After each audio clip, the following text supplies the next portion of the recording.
আশা করি আপনারা সবাই ভালো আছেন। অনলাইন জব নিউজ বিডির পক্ষ থেকে জানাচ্ছি আন্তরিক শুভেচ্ছা ও স্বাগতম।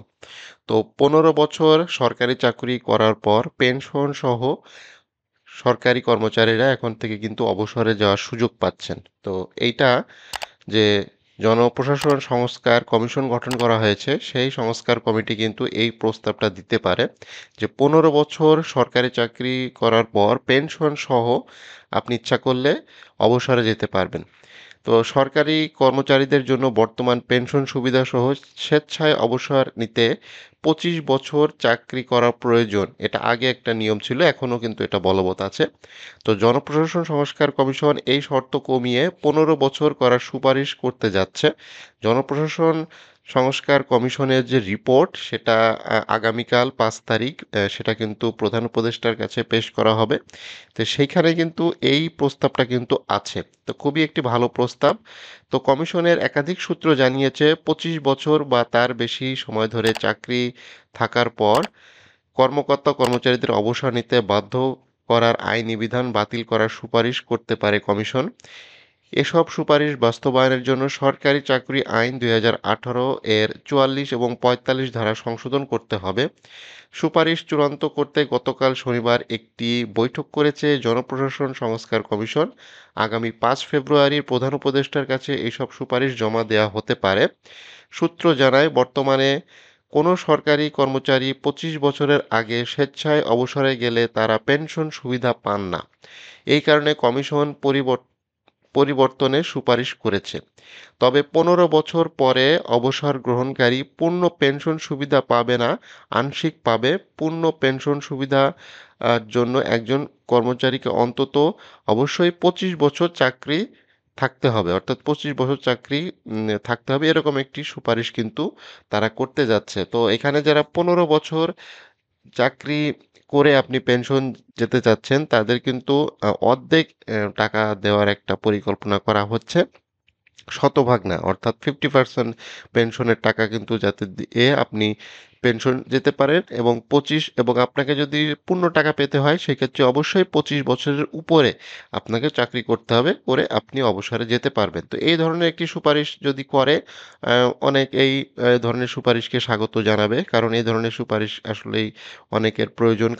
কারণ অনেকেই আসলে সরকারি চাকরি শেষ বয়সে কিন্তু করতে চান না। অনেকের বয়স অনেক বেশি হয়ে যায়, সেক্ষেত্রে কিন্তু তার বয়সের সাথে অ্যাম এই চাকরি করা অনেকটা কষ্টকর হয়ে যায়। সেক্ষেত্রে সে যদি পূর্ণ পেনশন নিয়ে যদি অবসর গ্রহণ করে, সেটা খুবই একটি ভালো পদক্ষেপ হতে পারে। কমিশনের কোনো সদস্য সুপারিশের পেছনে যৌক্তিকতা ব্যাখ্যা করতে রাজি হননি। তবে সূত্র জানায়, বেসরকারি খাতে কর্মকর্তারা প্রায়শই আরও ভালো চাকরির প্রস্তাব পান।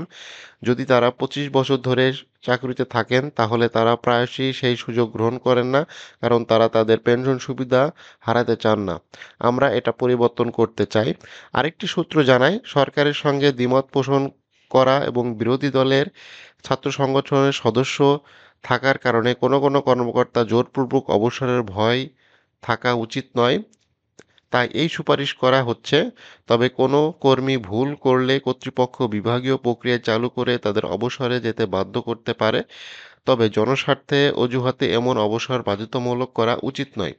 ১৫ বছর পর স্বেচ্ছায় অবসর গ্রহণের বিকল্প কারো জন্য একটি সুযোগ হতে পারে। আওয়ামী লীগ ক্ষমতা থাকাকালীন প্রধানমন্ত্রী কার্যালয়ে কর্মরত একজন যুগ্ম সচিব বলেন, কাজের প্রতি আমার আগ্রহ হারিয়ে গেছে। মেধার ভিত্তিতে চাকরি পেয়েছিলাম, দক্ষতার কারণে গুরুত্বপূর্ণ পদেও কাজ করেছি, কিন্তু এখন আমাকে ফ্যাসিবাদ সহযোগী হিসেবে চিহ্নিত করা হচ্ছে। যদি তারা সুপারিশগুলো বাস্তবায়ন করে, আমি অবসর নিয়ে দেশ ছেড়ে চলে যাব। তো এই ধরনের কিছু কথাও কিন্তু এখন আসতেছে। অনেকেই আওয়ামী লীগ সরকারে কিন্তু বিভিন্ন বড় পদে ছিল। তাদেরকে এখন ফ্যাসিস্ট বলে বিভিন্নভাবে তাদেরকে কিন্তু অসম্মান করা হচ্ছে। তো তার তাদেরও কিন্তু এই ১৫ বছর বা ১৮ বছর বা ২০ বছর চাকরি কিন্তু তাদের হয়ে গেছে। তারা চাইলে এখন কিন্তু অবসর নিতে পারে, যেটা খুবই একটি ভালো পদক্ষেপ।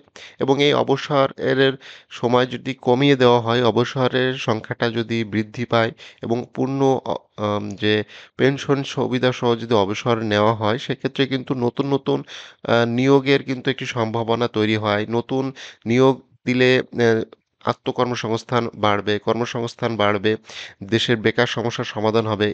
সেক্ষেত্রে কিন্তু একটি ভালো একটি পদক্ষেপ বলে মনে হচ্ছে। কমিশনের আরেকটি সূত্র জানিয়েছে যে সুপারিশগুলো কোনো নির্দিষ্ট গোষ্ঠীকে সুবিধা দেওয়ার জন্য তৈরি করা হয়নি। অতীতে বিভিন্ন কমিশন সুপারিশ প্রত্যাখ্যান করা হয়েছিল। যেহেতু এই কমিশন একটি গণঅভ্যুত্থানের পরে গঠিত হয়েছে, আমরা আশা করি সরকার তার সুপারিশগুলো বাস্তবায়ন করবে। এই কথাটা খুবই গুরুত্বপূর্ণ।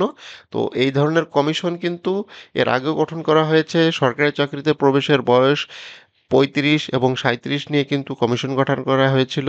সেই কমিটি কিন্তু প্রস্তাবও দিয়েছিল যে ৩৫ করার সুপারিশ করার জন্য, বাট সরকার কিন্তু সেটা একেবারেই গ্রহণ করেনি। সরকার সরকারি চাকরিতে প্রবেশের বয়স কিন্তু ৩২ করে প্রজ্ঞাপন জারি করে দেয়। তো এই সুপারিশ আদৌ কি বাস্তবায়ন হবে কিনা সেটাও একটা প্রশ্নের বিষয়। এছাড়া মহার্ঘ ভাতা নিয়েও কিন্তু কমিটি গঠন করা হয়েছে। সেই কমিটির এম, প্রস্তাব আদৌ কিন্তু গ্রহণ এখনো পর্যন্ত করে নাই। আদৌ গ্রহণ করবে কিনা সে বিষয়ে কিন্তু কোনো দিক নির্দেশনা কিন্তু এখনো দেওয়া হয়নি। আমরা জোরালোভাবে সুপারিশ করছি যে বিদ্যমান পদের চেয়ে বেশি কর্মকর্তাকে পদোন্নতি দেওয়ার বর্তমান প্রথা বন্ধ করা হোক। যারা পদোন্নতি পান না তারা চাইলে ১৫ বছর পর চাকরি ছেড়ে অন্যত্র যাওয়ার সুযোগ থাকবে। যাদের পদোন্নতি নেই, যে সকল ব্লক পোস্ট আছে, যে সকল পদে আসলে পদোন্নতি হয় না, তারা যে পূর্ণ যে পেনশন ব্যবস্থা আছে সেই পূর্ণ ব্যবস্থাটা নিয়ে তারা কিন্তু সসম্মানে চাকরিটা ছেড়ে তারা চাইলে বেসরকারি কোনো খাতে কিন্তু তাদের অভিজ্ঞতা দেখিয়ে কিন্তু চাকরি করতে পারে। তো এটা একদিক থেকে কিন্তু ভালোই হচ্ছে যে ২৫ বছর পর ছাড়া আসলে পূর্ণ পেনশন পাওয়া যাবে না। এই সুবিধা থেকে সরকার যদি বেরিয়ে আসে তাহলে কিন্তু খুবই ভালো হবে। জনপ্রশাসন গবেষক এবং সাবেক সচিব একেএম আব্দুল আওয়াল মজুমদার বলেন, সশস্ত্র বাহিনীতে ১৫ বছর পর অবসর গ্রহণের সুযোগ রয়েছে। বেশিরভাগ কর্মকর্তা মেজর পদে পদোন্নতির পর আর অগ্রসর হতে পারেন না। তাই তারা স্বেচ্ছায় অবসর গ্রহণ করে অন্য কাজে যোগ দেন। তবে আমি মনে করি না যে বেসামরিক প্রশাসনের অনেকেই এই সুযোগ গ্রহণ করেন। তবে এই বিকল্প থাকলে ক্ষতির কিছু দেখি না। আসলে জিনিসটা কিন্তু একদিক থেকে ভালোই হবে। সশস্ত্র বাহিনীতে কিন্তু একজন মেজর পদবী, সে কিন্তু একজন ফার্স্ট ক্লাস গেজেটেড অফিসার হিসেবে কিন্তু অবসর গ্রহণ করেন এবং সে চাইলে কিন্তু তার দক্ষতা এবং মেধা কিন্তু বেসরকারি খাতে কিন্তু ব্যবহার করতে পারতেছেন এবং সে কিন্তু পূর্ণ পেনশন পাচ্ছে, প্লাস অন্য একটা চাকরিও করতে পারতেছে। সেক্ষেত্রে কিন্তু সে দুইভাবেই কিন্তু লাভবান হচ্ছে। এটা কিন্তু একটি ভালো একটি পদক্ষেপ। যাদের কিছু কিছু কর্মকর্তা এবং কর্মচারী আছে যাদের দক্ষতা আছে, বাট এমন একটি পোস্টে তার চাকরি হয়েছে, সেই চাকরিতে আসলে কোনো পদোন্নতিই নেই, সারা জীবন ওই একই পদে কিন্তু সে চাকরি করতেছে। কিন্তু তার যে দক্ষতা, তার যে অভিজ্ঞতা আছে, সে চাইলে কিন্তু বেসরকারি বিভিন্ন খাতে এবং নিজ উদ্যোক্তা হিসেবেও বিভিন্ন কাজে কিন্তু সে ব্যবহার করতে পারতেছে। পাশাপাশি সে পেনশনের একটি ভালো একটি অ্যামাউন্টও পাচ্ছে এবং সে তার দক্ষতা এবং মেধা লাগিয়ে বেসরকারি কোনো কাজও কিন্তু সে করতে পারতেছে, যেটা খুবই একটি ভালো পদক্ষেপ বলে মনে হচ্ছে। তো এটা কিন্তু হিসাবটা কিন্তু খুবই সহজ। আশা করি এই জিনিসটা খুবই ভালো হবে। তো কমিশন মন্ত্রণালয় ও বিভাগীয় সংখ্যা বর্তমানে ৫৫ থেকে কমিয়ে ২৫ থেকে ৩০ করার সুপারিশ করবে। বিভাগের সংখ্যা বর্তমান ৫৫ থেকে কমিয়ে ২৫ থেকে ৩০ করার সুপারিশ করবে। অর্থনৈতিক কৌশল পুনর্নির্ধারণ টাস্ক ফোর্স ইতিমধ্যে সড়ক, রেল, নৌ ও বিমান পরিবহন মন্ত্রণালয় একীভূত করার সুপারিশ করেছে। কমিশন এক প্রতিষ্ঠান কর্মরত অন্য প্রতিষ্ঠানে ডেপুটেশন কাজ করার অনুমতি না দেওয়ার সুপারিশ করতে পারে। বিভিন্ন আসলে কমিশন সুপারিশ করতেছে, তার ভিতরে কিন্তু এই জিনিসগুলো আছে। সিভিল সার্ভিস পুল আদেশ ১৯৭৯ এর ভিত্তিতে উপসচিব পদে পদোন্নতির সুপারিশ করতে পারে। এএসপি উদ্যোগে রাষ্ট্রপতি জিয়াউর রহমানের আমলে নেওয়া হয়েছিল। এইচএম এরশাদ সরকার তা বাস্তবায়ন করেনি। সেক্ষেত্রে উপসচিব পদে প্রশাসন ক্যাডারে পদোন্নতির সুযোগ আরও সীমিত হতে পারে। তবে কমিশন উপসচিব পদে প্রশাসন ক্যাডারের পদোন্নতির জন্য ৫০% পদ সংরক্ষণের সুপারিশ করতে পারে। তো জনপ্রশাসন মন্ত্রণালয়ের যে সংস্কার কমিটি, সেই সংস্কার কমিটি কিন্তু আগামী ৫ তারিখ প্রধান উপদেষ্টার কাছে কিন্তু তাদের রিপোর্ট পেশ করতে পারে।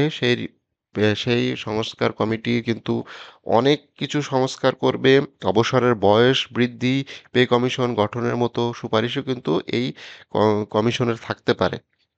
এবং সবচাইতে বড় যে খবরটি সেটা হচ্ছে আগে ২৫ বছর না হইলে আপনি সরকারি চাকরিতে অবসর নিতে পারতেন না এবং ২৫ বছরের আগে অর্থাৎ ১৫ বছরে আপনি অবসর নিতে পারতেছেন উইথ অ্যা পেনশন সহ আপনি ১৫ বছরে যদি চাকরি থেকে অবসর নিতে পারেন সেটা আপনার জন্য এক প্রকার ভালো হবে। বিশেষ করে যারা দক্ষতা এবং অভিজ্ঞতা আছে তারা অন্যত্র তাদের দক্ষতা এবং অভিজ্ঞতা কাজে লাগাতে পারবে। তো এই ধরনের ভিডিও দেখার জন্য online job news BD YouTube চ্যানেলটি সাবস্ক্রাইব করে রাখবেন। ভিডিওটি ভালো লাগলে অবশ্যই লাইক করবেন। ফেসবুক পেজ থেকে যারা এই ভিডিওটি দেখতেছেন তারা পেজটি অবশ্যই লাইক এবং ফলো করে রাখবেন।